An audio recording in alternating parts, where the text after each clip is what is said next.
Hey everyone, Catch 'em All Collectibles here. In today's video, we are going to settle the MSRP debate.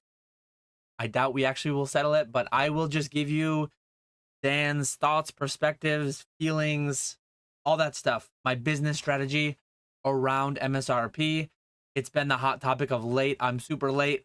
So many people have been, tears have been shed. People have been canceled. It's been hotly debated. But let me throw my 2 cents in a little bit late.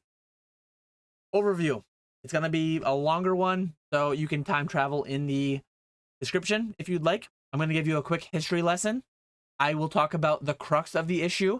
I think oftentimes people just misclassify what is actually being debated about. People argue past each other when they're not even talking about the same thing. Facing market realities, we'll have a slide on that. The solution. If you want to skip right to it, it's down there, but I think it's worth going through my thought process around all this. And then at the end, my business strategy. What do I do with respect to MSRP? And yeah, let's hop right in. History lesson. This is not new, but maybe you are. If you are in here right now, you see Surging Sparks over 200, 250, you see Prismatic Evolution, $100 ETBs and higher. This might be your first rodeo, but this is not our first rodeo as a Pokemon market, as a Pokemon hobby. I've not been around forever. There's people that have been around longer than me and shorter than me, but I've been around since 2014-ish. Somewhere around 2014, I remember the first case I bought was Phantom Forces. That was before I got in distribution. And then I got in Primal Clash was my first one bought through distribution. But it's happened several times since then. The most recent, the most notable, the most crazy in some ways, if this current was not the most crazy, Vivid Voltage went $200 plus. It had a Pikachu on the ETB. Sound familiar? Sound a little like Surging Sparks? Battle Styles. I sold my original allocation. It was sub MSRP, but I think it was higher a couple weeks after I sold it. 150 a box. I sold them for 150 a box. Actually, to be fair, that's sub current MSRP, but that was ahead of or higher than at the time 144 MSRP. Shining Fates, $100 ETBs, Champions Path, $100 ETBs out of the gate. But this is not new. We've had times where product was scarce out of the gate. This mass-printed product, Pokemon printing billions of cards a year, and it's just not enough for the market. Market's like, we want more, we need more. And please, bullet point 2 is huge. Bullet point 4 is also huge. Every set. We talked about it on my live stream last week. I posed a question to over 100 live viewers in chat. Has there ever been a set where packs have never been available widely, online, wherever else, in stock for days, weeks, months, if not years? Has there ever been a set where they've not been available? People theorize Champion's Path. I found Hatterene collection boxes on Hills Wholesale Gaming on some certain time and date if you want to go watch my live stream to find that. Hidden Fates tins were available. Not everything, and this is where we need to bring in a little bit of nuance. We need to bring in a little conversation. Not every single SKU. And does Dan see a reality where Prismatic Evolution's ETBs never become available for MSRP widely? I kind of feel like that might be the case. I kind of feel like it might be the ETBs, if they don't get reprinted enough, those might never be 60, 65, whatever MSRP is. But one thing that it has happened, whether it's within 6 to 24 months, whether it's most sets historically out of the gate, what are we, over 100 sets in Pokemon's history since it was since it arrived to our shores in 1999. Every product has been available eventually at MSRP or less, and most of them, the vast majority, if I had to guess, probably 80 plus of them, probably 80+% of sets are available at and significantly under MSRP. $100 ship booster boxes left and right. Historically, even recently in the higher MSRP era, $100 over 160, that's like what is that, 60, 70%, somewhere between 60 and 70% of MSRP. So most sets historically have been available. This one isn't right now. Vivid Voltage wasn't right when it came out. Shining Fates wasn't right when it came out. Champion's Path wasn't right when it came out, but they all were eventually. Will this be the exception to prove the rule? Someday in the next 50 years, might Pokemon have a set that they never get back to MSRP? I would lean towards no, honestly. Pokemon came out with that statement that they refresh several times across the years. They're aware of not having enough product out there to get it into everyone's hands at MSRP. I truly think, and I would place bets. I would place bets on Prismatic Evolutions going to MSRP or lower. Maybe not your ETB, maybe not your booster bundle, some collection box, some whatever it may be. You will be able to get packs in that $6-ish range, $6 to $6.50, $5 to $6.50 for a specialty set. Somewhere in that vicinity is what they are. And we're going to talk about this more as we go. But I don't want those sets. I want Prismatic, and I want it for MSRP, and I want it right now. We'll talk about that more in a later slide. To me, that's just an unreasonable demand that people make. No, I need to have this item in front of me right now for this price, or else, or that's like, we'll talk about it more. Patience is a virtue. Patience is a virtue. Every one of these sets, it seemed dark.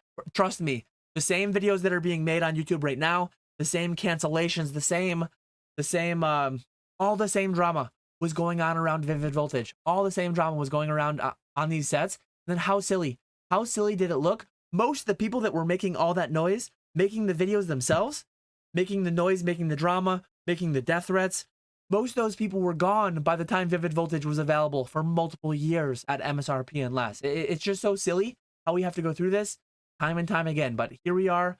Here's Dan making a video about it. I guess I wasn't around last time making videos. I don't believe. So yeah, I'm here for it now. The crux of the issue. This is my best attempt at identifying what the crux of the issue is. All the drama, all the debate, all the reaction videos, all this and that. I think a lot of it comes down to binary thinking and straw men. Straw manning an argument is when you take the other side and it's like somebody says, and this is why I don't like reaction videos. I think a lot of reaction videos, even though when people are attempting to do their best and responding to the video that was made, it might be a 30-minute video and they might respond to 30 seconds of it. That's not really straw manning, but it's like taking some small segment of the argument and then it's focusing on that and not addressing the other 29.5 minutes of context. So that's a big thing. But straw manning does happen a lot too. Straw manning is like somebody says, hey, I want to, like, they make an argument and then the argument is just adjusted. It's twisted. It's turned to make it easier to argue against. And I think that's what happens. So there are bad people on both sides. I know that's like stand on the fence. The answer is always in the middle. It almost always is. 2 + 2 is 4. That answer is binary. That answer is finite. That answer is like the only answer. There's no subjectivity allowed. But in a lot of these things in life, it's in the gray area. It lives in the gray area. There are bad and wrong people on both sides. And I'm going to do like a caricature of what those people are. And I think the crux of the issue is most times people classify, okay, I'm primarily a consumer. All businesses are evil, worst sellers ever. I'm going to give you a caricature of what the worst seller looks like to the buyers. And I'm going to give you a caricature of what the worst buyer looks like to the sellers. And I promise you, these people exist on both extremes of both sides. Hopefully less than 1%, hopefully less than definitely 10% of people, but they exist. They're out there. And the worst buyer ever. Won't somebody think of the children? All those entitled victim, literal death threats. In the past couple of weeks, I've seen Reddit threads. I've seen Facebook posts. I haven't gotten any DMs about this one, but hey, my video hasn't gone live yet, so there's still time. Maybe I'll get some in my inbox over this. But like, it's not that deep. It's shiny cardboard. Please, never, ever threaten someone's life over anything in general, but especially when it comes to shiny cardboard and you not having the ability to get it for a price you want to pay. That blows my mind. And again, this is not everybody. This is me making a caricature of the worst buyer ever. Some of them exist. It's not everyone though. And I think the problem is, and I'll put myself in this too. Sometimes as primarily a seller, I will skew people towards that extreme. I hear someone ranting and raving about MSRP. I don't think about their story. I don't know their background. I'm not putting myself in their shoes. And I'm like mentally sliding them towards that side of the scale. And I need to be better at not doing that. I think everyone could be better at not doing that. And again, just to add to the caricature, I'm special. I'm the most true collector out there. TRE. I'm the truest of true collectors. I deserve this. There are millions of people in the world that want prismatic evolutions at MSRP, but I am special. I am true. I've been around for 3 weeks. I really want and need this one. So that is like a caricature of the worst buyer ever. very, very like bad, extreme example. Not many people fit exactly into that, but some people do. And please don't try and slide others that don't fit the mold into the mold. And then same thing for the buyers. There might be some people watching this. Generally, I would think my viewer base skews more seller, more business oriented, more flipper, scalper, whatever you want to call it, than consumer side only. But like the worst seller ever. There are bad sellers out there. There are bad sellers out there that group all the buyers into that bad mold of a bad entitled buyer. And there are bad sellers that literally, maybe they take their whole allocation from their distribution, and then they run to Costco and they're elbowing grandmas and children and kicking them and pushing them. And I saw videos of these things actually happening. And then they're buying all the product, hoarding it all, not letting little Timmy and Kimmy and all those people get their products at MSRP, not getting a fair shot at it, taking their whole allocation. And worse than that too, other attributes of bad sellers. Maybe they're selling one of their 1,000 allocation. Hey, guys, I'm selling for MSRP. Oh, look, hey, we're sold out. And then they're backdooring stuff. So there are hypocrites in both the buyer side and the seller side.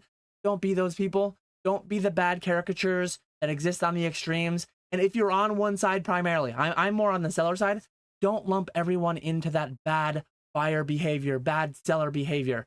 Some people have it, and do your best to not be having those negative stereotypes, having those negative things about you.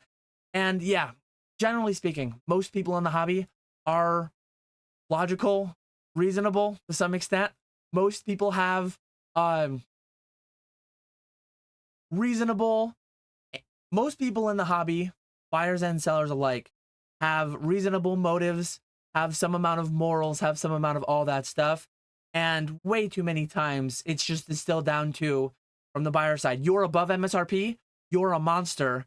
And then from the seller side is like, yeah, it's just so crazy. So let me continue on. I hope I've identified the crux of the issue, and I hope I've identified where a lot of people's problems lie.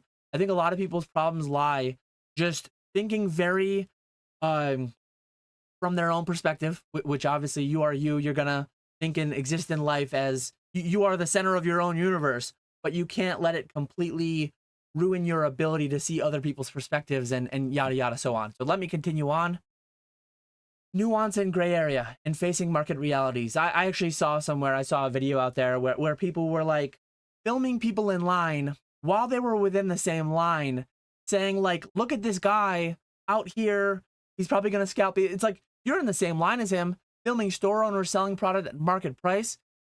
You don't know what they bought it for. You don't know how many they got. And it's just getting so worked up, getting so, like, making so many assumptions. When you see, all you see is one data point. You see, okay, hey, business ABC is selling product above MSRP.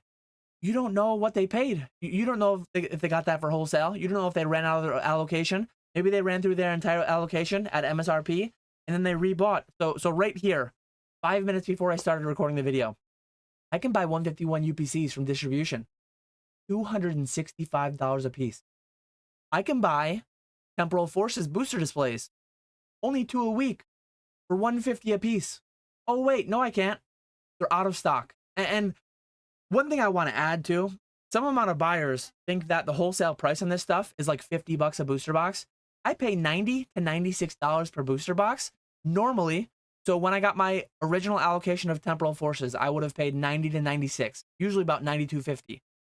And a lot of times distributors will come back later and they'll be like, hey, we have more, but hey, it's at 90% of market price. No margin to make for an online retailer. And yeah, one thing I want to add too, the whole MSRP debate, it's never been about MSRP. MSRP stands for Manufacturer's Suggested Retail Price. It's never been about paying the manufacturer's suggested retail price. During the Sword and Shield era and XY and Sun and Moon, it was $144 a booster box. I've been around buying from wholesale since early in the XY era, and I was buying boxes then for about $80 to $85, well, $82.50 to $86 a box, I believe is what I was paying at the time. A lot of those boxes were available eventually. Maybe I should make a checklist at some point of every set that was available via P Football, P on eBay, Safari Zone, Hills Wholesale Gaming. Almost every one of those was available at $90 to $95 a box when I was paying 82 to 85, 86. And most of them in the Scarlet Violet era with MSRP of 160 something have been available for sub 120. I mean, Surging Sparks for some very short amount of time was available, I believe, at pre-order at sub 120. And then it ran away and it got way above, got out of hand. But it's never been about buying at MSRP. It's just about, I want to get the stuff that is hot, that everyone's talking about. I want to get it for a deal. That's all it's about. That's all it's been about generally. And how many sets are available for MSRP right now? This is one thing I'll talk about more in the coming slides.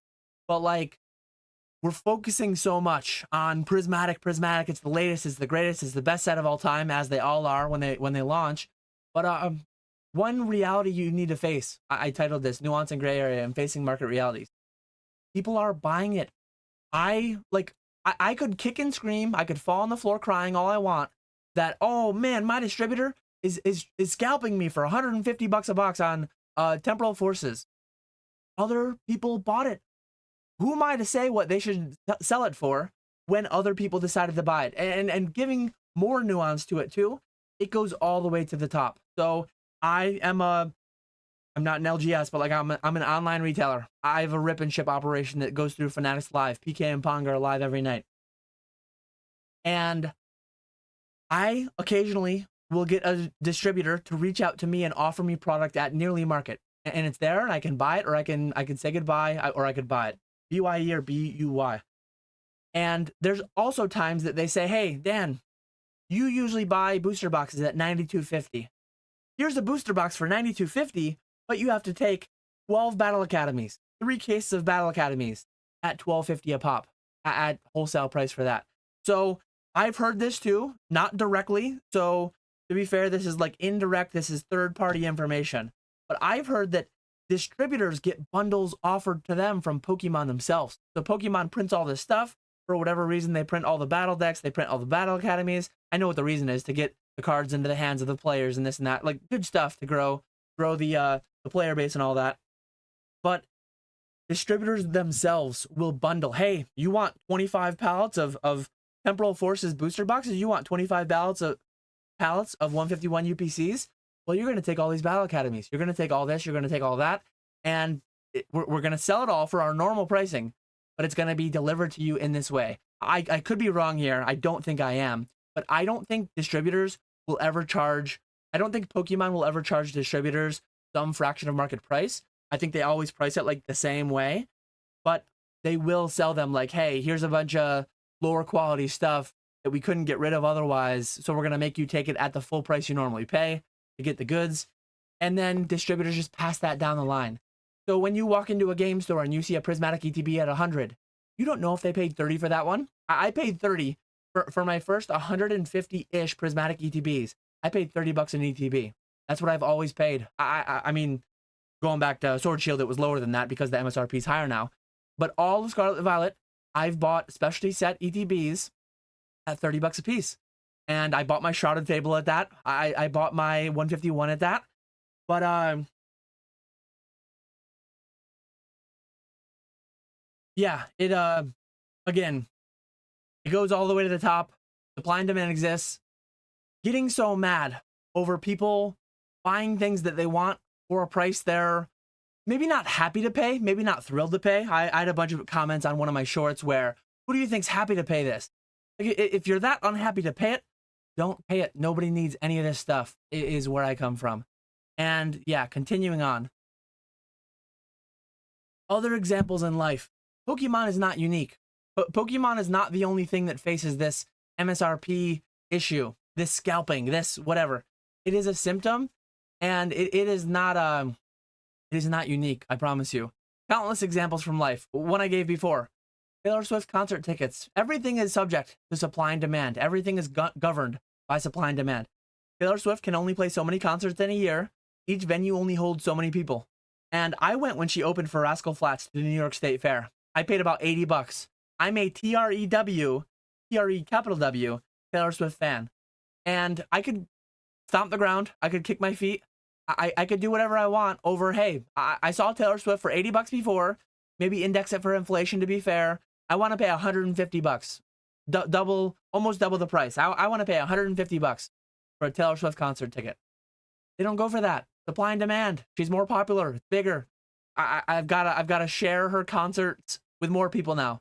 It is what it is. You can pay the going price, or you can wait and maybe they'll go down. One thing with Pokemon, I'm quite confident Pokemon ETBs and products will come back around because Pokemon likely has more ability to print than Taylor Swift has more ability to print more tour dates, right? You can only have so many concerts. One person can only do so much. But surge pricing and blackout dates, supply and demand. But when it comes to like, I live in upstate New York, we have February break, we have April break. If you try to fly down to Florida out of our one upstate New York airport that's close to me, surge pricing. The flights are going to be double, triple what they normally are. You could cry, stomp, kick your feet over like, hey, MSRP, normal price of my flights are $150 to get to Orlando or whatever they are. I don't know. Now they're $450. It's like you can be patient. You can go another time. You can buy another product. You can fly out of another airport. There's options. There's always options. One option is you don't have to go to Disney. You don't have to go to Florida. You definitely don't have to go during that week that everyone else wants to go. Movie tickets. You go to the movie theater release weekend. We actually took our kids. We took our kids to see Moana 2. If you go on a Wednesday morning at like 11 a.m., you can go watch a movie near me for like $5. $5. I've watched a movie with me, wife, kids, getting popcorn and sodas and everything. And it's like $35-40. And I could do the same thing on Friday night of release night, and it's going to be closer to $80 because they're going to charge the full $12 a head, $10 for the kids. And I don't think they changed the popcorn and soda, but it would be reasonable of them to do that in my opinion. But oh man, the issues that they would likely face with people crying over popcorn being double the price when double, triple, 10 times the people are there. Lift tickets, going to your favorite mountain, going on a Wednesday morning when less people are there.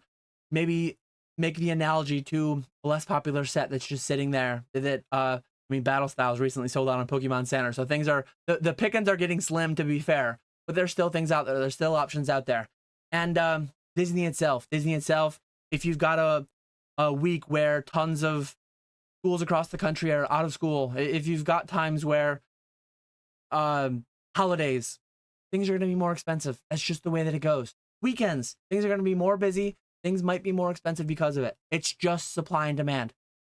Some people's fundamental argument against all of these issues with Prismatic, all of these issues years ago with Vivid Voltage, all the issues that I mentioned above, you're just arguing against capitalism, which, fair or fine, like, you're entitled to your opinion, but I don't know what the solution is there. We live in a capitalistic society, and the free market determines the price that it is willing to pay for certain goods. And if there are enough participants in that market that are willing to pay a price higher than you are, then you just sell that item if you don't value it as much, or you don't buy it from the market. Like, I don't know what more to say. So much of my former engagement in the hobby from 2014 to 2019, I was primarily collector boy Dan. I was buying all kinds of trophy cards. I was buying promos. I was buying all the set cards, all of them, all the gold stars, all the EX cards. I valued them more than the market at the time. I thought they were a reasonable price, a reasonable buy. Times change. Pokemon got bigger. I can't go watch Pokemon Open for Rascal Flatts anymore. They're doing their own Eras tour right now. And almost everything universally, the market values more than it does to me, than I value it as just a pure collector. So I don't buy as much anymore. I sell things more because that's just the season that we're in. Maybe it comes back around, maybe it doesn't. But the market is going to market, BUY or BYE. And don't take that out of context. I'm not telling you to leave the hobby. And I don't believe other people were saying that either, that were taken out of context. The amount of reaction videos, the amount of cancellation, the amount of death threats on certain websites. Absolutely insane. But if Pokemon, like, the solution to the issue is if you don't value it as much as the market, and someone steps in front and is like, hey, someone out here, like the market is literally like, hey, we got this prismatic ETB for 100. Does anyone want it? If no one wants it, we got it for 95. We got it for 90. We know people have historically sold boxes, ETBs, for $40 shipped on eBay. They can make money doing that. People can make money selling booster boxes for 100, 110, 120, 130. If people stop buying at the higher prices altogether, people will have to sell and will sell for lower. It's just the fact of the market. But if all the buyers are lined up against one wall and all the sellers are lined up against one wall, which interestingly, if we want to draw an analogy to like the stock market, that's actually how it works. The stock market is literally just the culmination of all the bids and asks, all the bids from the buyers, all the asks from the sellers. Everyone's on like go on to or if you're into crypto, if you're into Bitcoin or anything like that, go on to Coinbase and watch the market. Literally all the buyers on one side, all the sellers on one side, and the market maker is just matching offers. When a bid comes in that's higher than an ask, when an ask comes in that's lower than a bid, those are put together and transactions happen. So what's happening where Prismatic is 100, it's people are coming forward ahead of you. Maybe you're only a buyer at 60. That's fair and reasonable. It is fair and reasonable to say, I'm only going to buy this stuff at a certain price. But it is not fair or reasonable to get mad at the people who step ahead and decide to pay 70, decide to pay 80, decide to pay 100. And it's not fair and reasonable to tell people on the other side who you don't know what they paid, even if they paid 30, even if they're selling their original allocation at 30 apiece, it's not fair of you, it's not reasonable of you to tell them, you have to sell this for the price I want to pay. Because 2 years ago, when you weren't here, potentially, a year ago, 6 months ago, when you weren't here, potentially, they were selling stuff maybe at break even, maybe at a loss. And that's not your problem either. So when this is going back to the whole entitled buyer versus like bad sellers, bad buyers. You are a bad buyer if you think you get to dictate what a seller sets his price for.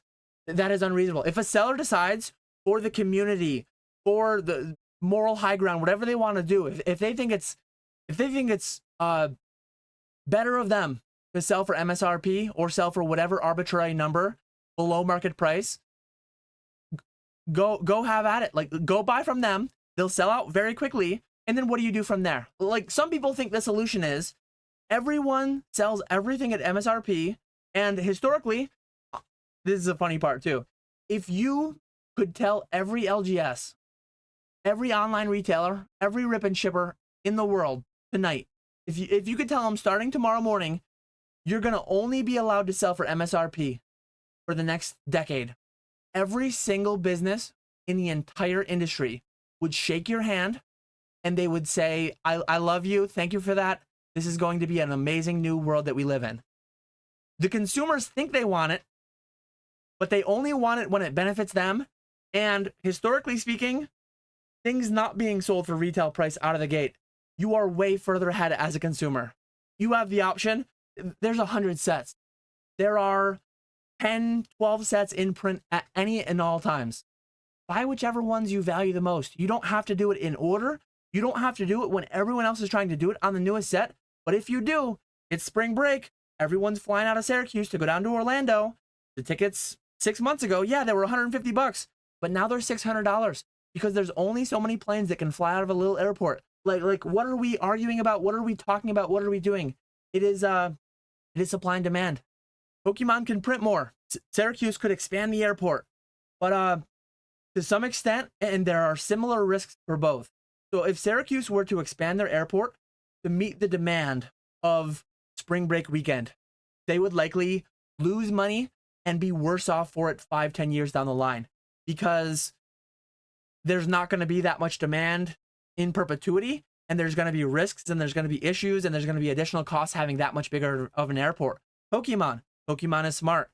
If they print too much, and I know some people are not going to have an easy time understanding this or believing this, if they print too much and everyone can have it all the time, if everything was available to everyone in a snap of fingers, less people would want stuff. Demand goes down if supply goes way too high. Demand is higher with supply lower to a certain extent in a monopolistic situation, which Pokemon has over Pikachu, over Charizard. So a lot of ranting and rambling there. Not surprising in a video such as this, but hopefully those make sense. Let me know in the comments below if you have issues with what I'm saying and doing. I think what we're coming up on is how I interact with MSRP in my business. Yes. So next week I will make a video talking about pre-orders. why I don't do them, why I think sellers uh often why I don't like them fundamentally, and they're just ripe for abuse. There's so many times in history they've been abused by both buyers and sellers. We'll talk about it next week why I don't do them, but I sell things that I have possession of. I only sell things that I have possession of, and I price them to market. I don't, not that MSRP is entirely arbitrary, but it is fairly arbitrary. Historically speaking, most sets have spent multiple years at significantly below MSRP, and the consumer, a shrewd consumer who buys from online, to be fair, if you only buy from Target, if you only buy from Walmart, if you only, well, Costco sells it quite a bit below MSRP generally, but if you only buy from those retail type establishments who do only sell at MSRP, then I guess your average price is MSRP. But if you're a shrewd buyer, if you're buying where the market isn't looking, oftentimes you can buy $100 booster boxes. You can buy 100, 110, maybe $90, $80 booster boxes. You might be able to buy 50 to 70% of market on average over long periods of time. Like that's just how the market has been. That's a market reality. So I sell at some percentage of market. Generally speaking, this year for my live stream operation, I'm buying, depending on what I'm buying, anywhere between 70 and 85% of market. And I'm selling anywhere between, well, on auctions, some stuff I'm selling for, auctions are a different animal. But on buy it now pack rips, I'm selling between 100 and 115% of market. If it's a high demand set that I can't barely keep in stock, I might be at 115% of market. And Dan, that's evil. That's, again, all the buyers on one side of the wall, all the sellers on one side of the wall. And I'm here. I put out my bid, I put out my ask. And if someone steps up and takes that and they bid my ask, the transaction's done. 2 adult participants. Who's to say anything else? And what we're offering, PK Ponga doing a great job, highly entertaining. I think they're worth a premium. If you don't agree, don't buy from them. If you don't agree, don't buy from me. If you think I'm an evil capitalist monster selling for market price that I didn't set, so MSRP, I don't like it because it feels fairly arbitrary, and somebody set it, and it's clearly not set very well. Like if it was set perfectly in this scenario, it's like oftentimes market price and MSRP would coincide, right?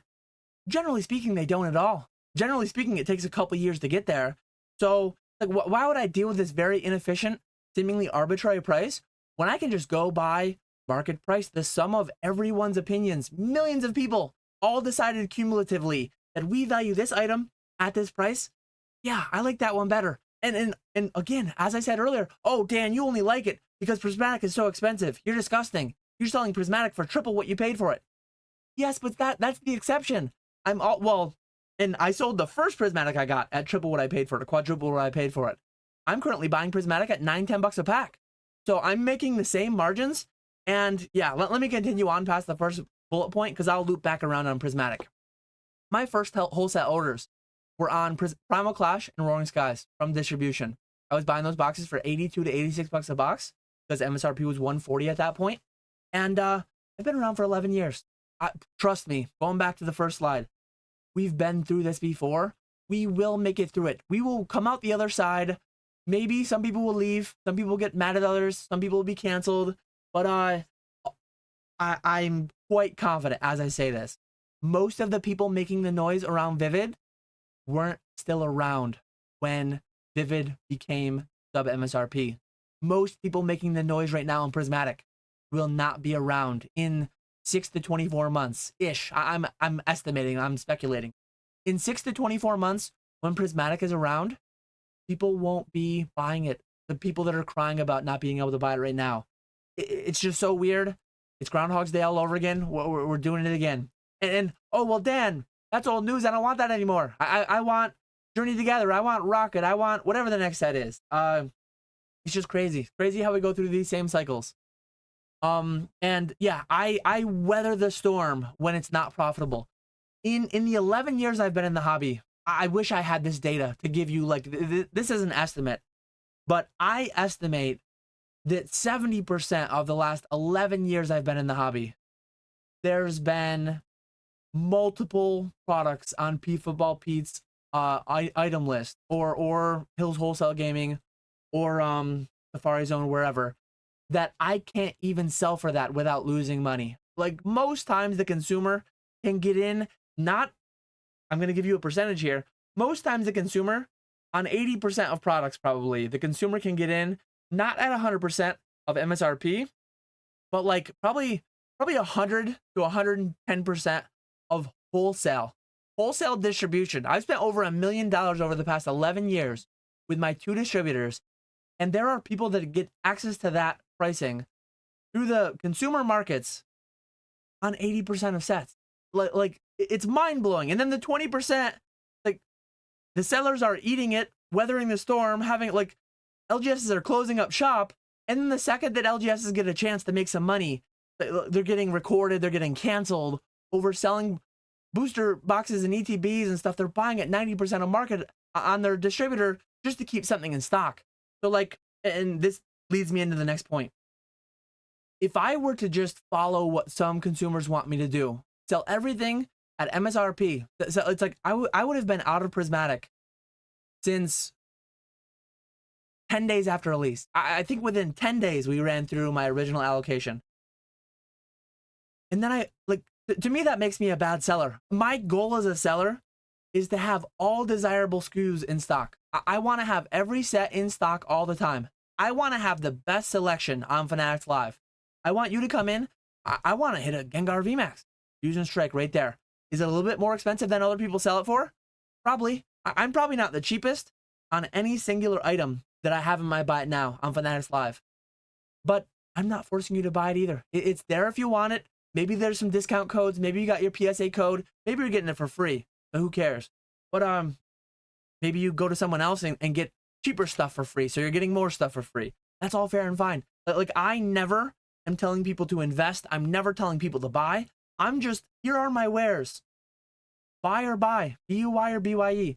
Yeah, you may not like the price, but you will like the selection. I don't think there's anyone on eBay Live. I don't think there's anyone on Fanatics Live that has every pack from Sword Shield base in stock all the time. Ask Ponga, ask PK. If you if you really feel like chasing Rebel Clash, they have Rebel Clash in stock. They probably don't have it listed ever because it probably will never sell, but it's there. It's there. And it's always not always gonna be there. Even pricing at 110, 115% of market, at times I still sell out of stuff. At times I still can't keep them stocked with everything. So who are you to say like the entitlement from the buyer side at times just blows my mind. Patience.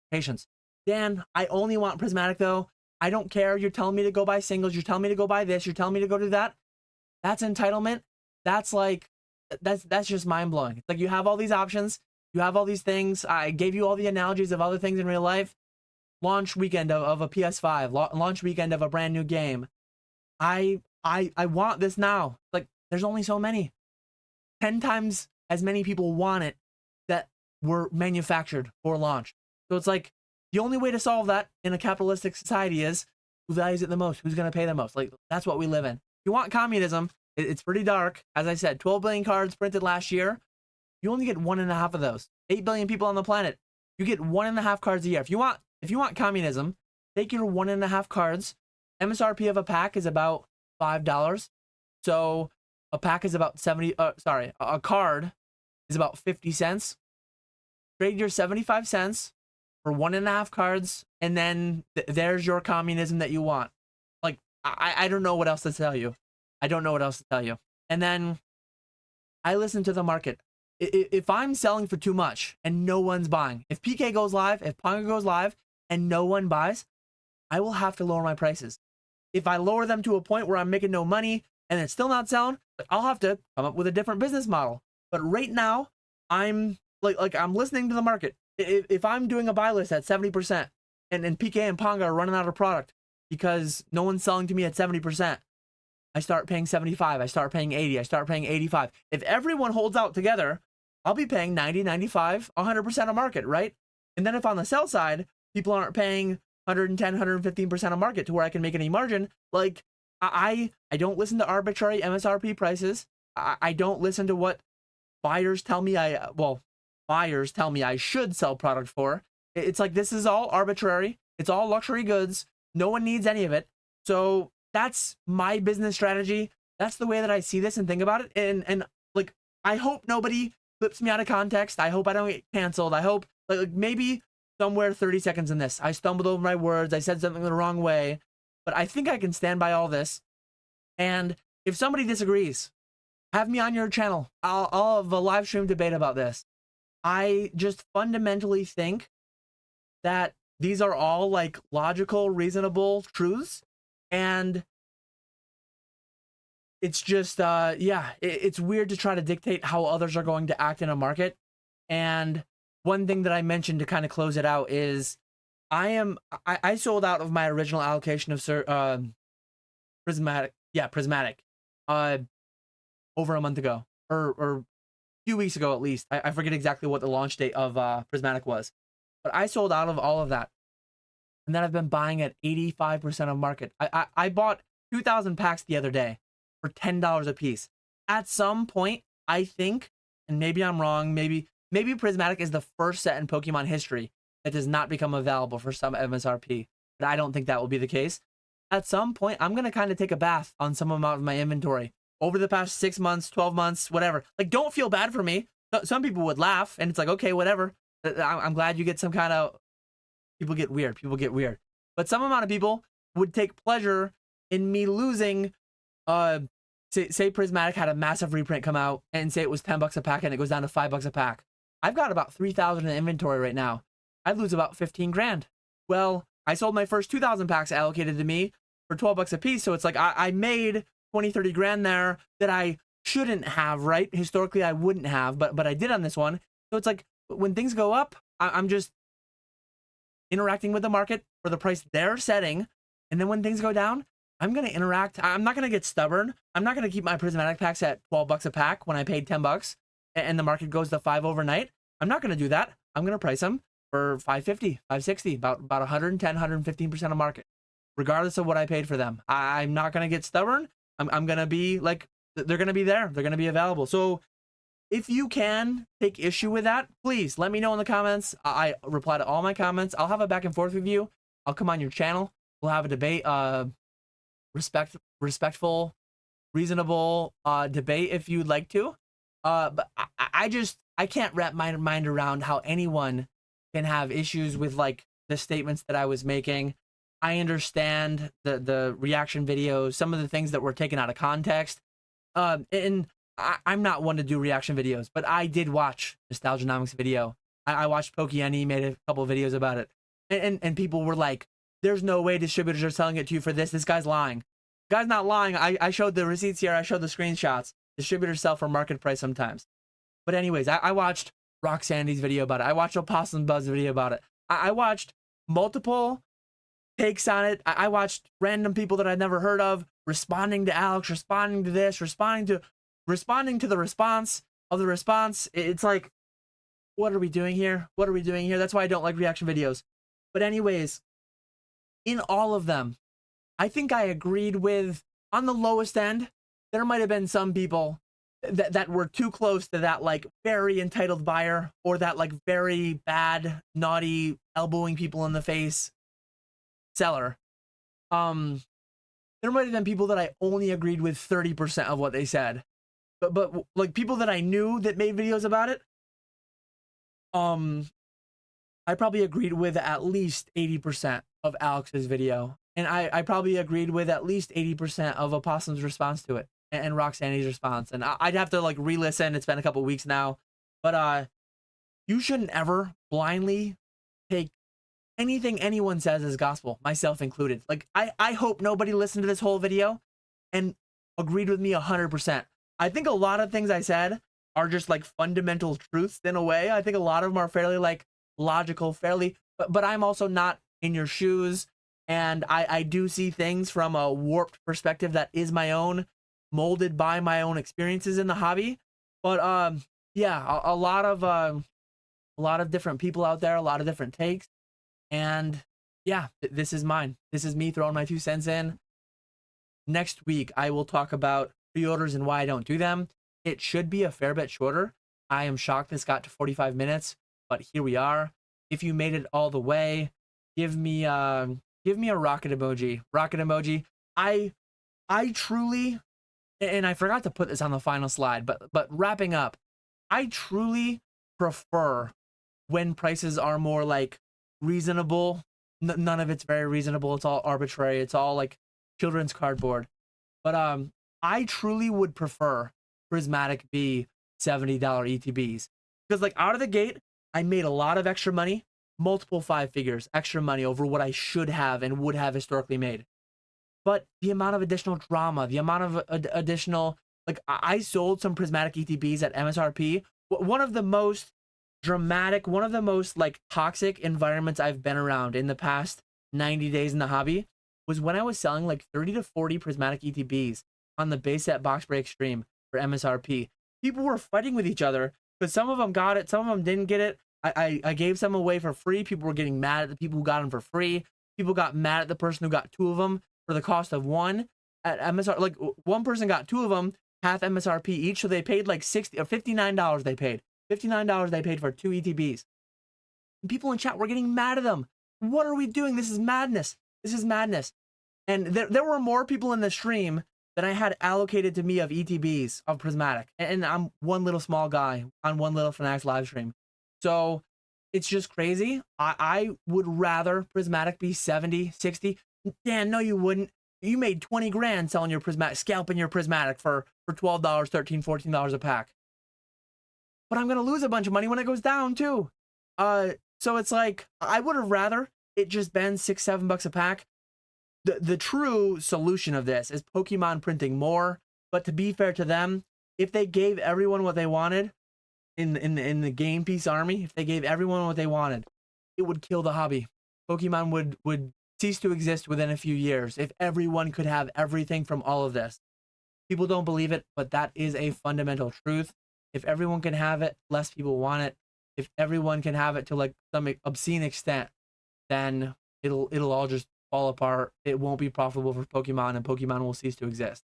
They're smart. I don't think it's gonna happen anytime soon. But yeah, that is all. Rocket emoji if you made it all the way. I don't know how you did it. I appreciate you all watching. I will catch you all later.